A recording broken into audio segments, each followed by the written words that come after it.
Dreamscape presents Flash of Fire by M.L. Buchman, narrated by Carrington MacDuffie. Chapter 1.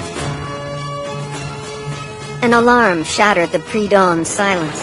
Not some squeaky little beeper, not Macho Man in the Morning on the radio, and thank all the gods there ever were, not the blood-curdling incoming enemy fire siren that Robin Harrow had heard a lifetime's worth of during her 6 years of Arizona Army National Guard service, both in practice and during a pair of 6-month deployments the AANG had rocked in Afghanistan.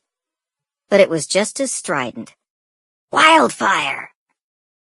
She lay in her bunk a moment longer as grunts rolled out of their own racks up and down the barracks hall, feet thudding to the floor, moans and groans sounding through the thin plywood walls. With no drill sergeant to move them along, there was more shuffle than hustle, but they were moving.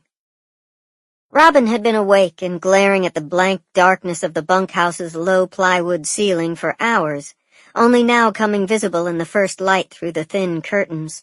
Awake and ready to go. Day one on the job, also day one of the fire season. She'd lain there wondering just what she'd signed up for and how long it would take for the action to start. Part 2 had just been answered. Not very long.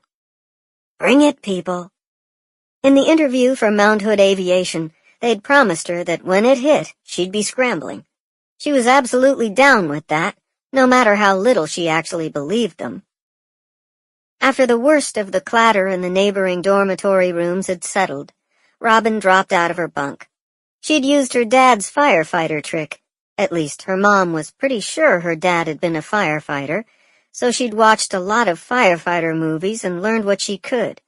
Her flight suit was pre-slipped with fire-retardant cotton long johns, and the legs of her flight suit in turn were already in her unlaced boots.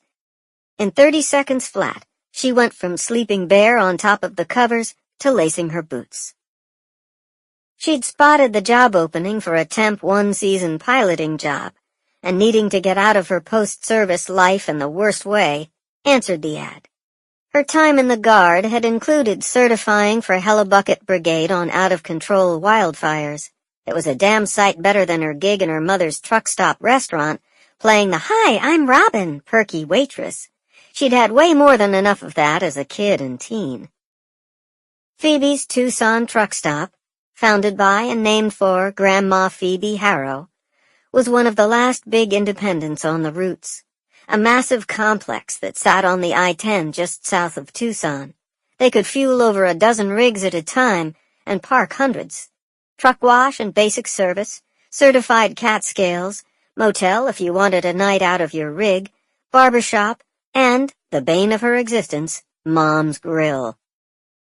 Peddling herself as a waitress was part of the gig, or at least pretending to.